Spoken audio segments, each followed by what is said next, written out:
ঘর কিভাবে বন্ধ করবেন? এই যে দেখুন, আমি একটা বোতলের ভিতরে একটা কাগজে কিছু লিখে তারপরে আমি এটা বোতলের ভিতরে রেখে দিয়েছি। এভাবে কিন্তু আপনি ঘরটাকে বন্ধ করতে পারেন। কিভাবে করবেন আমি আপনাকে দেখাচ্ছি এবং আপনাকে বলে দিচ্ছি।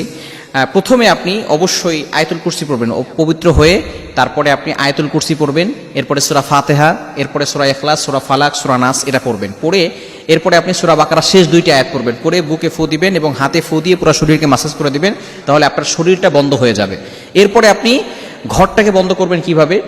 যেহেতু আমি আগে একটি ভিডিও দিয়েছিলাম, এই ভিডিওটি প্রচুর পরিমাণে মানুষ দেখেছে এবং তারা বলছে যে যেহেতু লোহার পেরাক তো অনেক সময় দেখা যাচ্ছে ফ্ল্যাটে লোহার পেরাক দেওয়া যায় না, সেই ক্ষেত্রে করণীয় কি? এই জন্য আপনি অবশ্যই যে কাজটি করবেন সেটা হচ্ছে সূরাতুত তারিক, পবিত্র কোরআনুল কারীমের অন্যতম একটি সূরা সূরাতুত তারিক।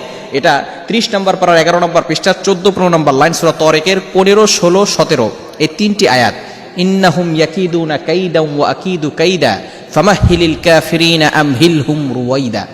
এই তিনটি আয়াত আপনি 100 বার পড়বেন, বিশেষ করে 100 বার পড়ে পানিতে ফু দিবেন। এছাড়া আপনি ইন্নাহুম ইয়াকিদুনা কাইদা ওয়া আকিদু কাইদা ফামাহিলিল কাফিরিনা আমহিলহুম রুওয়াইদা এটা একটা কাগজে লিখবেন, যদি লিখতে পারেন আরবিটা লিখবেন, দেখে দেখে কোরআন দেখে দেখে লিখবেন। সূরা তারিক, পবিত্র কোরআনুল কারীমের সূরা তারিক 30 নম্বর পারার ভিতরে রয়েছে। সূরা তারিকের 15, 16, 17 এই তিনটি আয়াত লিখে আপনি একটা বোতলের ভিতরে ভরবেন।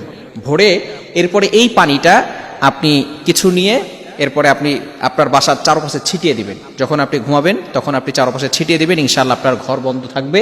আল্লাহ পাক রব্বুল আলামিন আপনাকে সকল ধরনের সবকিছু থেকে, দুষ্ট জিন থেকে, দুষ্ট মানুষ শয়তান থেকে, ব্ল্যাক ম্যাজিক থেকে, কুফরি কালাম থেকে আল্লাহ তাআলা আপনাকে হেফাজত করবেন, আল্লাহ তাআলা আপনাকে প্রটেক্ট করবেন, আল্লাহ তাআলা আপনাকে সকল ধরনের বিপদ থেকে আপনাকে বাঁচাবেন। বিশেষ করে আল্লাহর প্রতি ট্রাস্ট, আল্লাহর প্রতি বিশ্বাস রাখতে হবে। কবিরাজের কাছে যাবেন না, ভণ্ডের কাছে যাবেন না, বিশেষ করে তারা আপনার উপরে চালান করে দিয়ে আপনাকে কঠিন বিপদের ভিতরে ফেলতে চাইবে। এজন্য আপনি একমাত্র কোরআন থেকে ফায়দা নেবেন। বিশেষ করে আয়াতুল কুরসি, 5 ওয়াক্ত নামাজ ঘরের ভিতরে পড়বেন, কোনো মূর্তির ছবি রাখা যাবে না, হারাম কাজ করা যাবে না এবং ছবি টানিয়ে রাখা যাবে না। আমরা অনেক সময় ছবি পিছনে টানিয়ে রাখি, খবরদার এটা করবেন না, ছবি টানিয়ে রাখা যাবে না। এবং বিশেষ করে আপনি ঘরের ভিতরে হারাম কাজ কম করবেন, হারাম কাজ করবেন না, টেলিভিশন বেশি দেখবেন না এবং বিশেষ করে টেলিভিশন দূরে সরিয়ে দেওয়াটাই বেশি বেটার।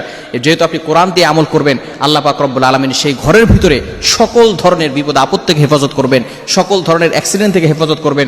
অসুস্থতা অনেক সময় আমাদের বেড়ে যায়, অনেক সময় ঝগড়া লেগেই থাকে, স্বামী স্ত্রীর ভিতরে ঝগড়া, অথবা অনেক সময় দেখা যাচ্ছে সন্তানরা কথা শোনে না, পিতামাতা কথা শোনে না, এরকম যদি সমস্যা হয় তাহলে এই আমলগুলো করবেন। বিশেষ করে 5 ওয়াক্ত নামাজ পড়বেন, মাস্ট বি, সবাইকে নামাজের কথা বলবেন।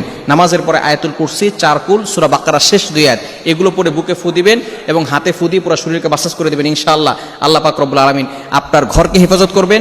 আপনার শরীর বন্ধ থাকলে আপনাকে কেউ ব্ল্যাক ম্যাজিক করে, জাদুটোনা করে, কুফরি কালাম করে আপনাকে কেউ বিপদে ফেলতে পারবে না।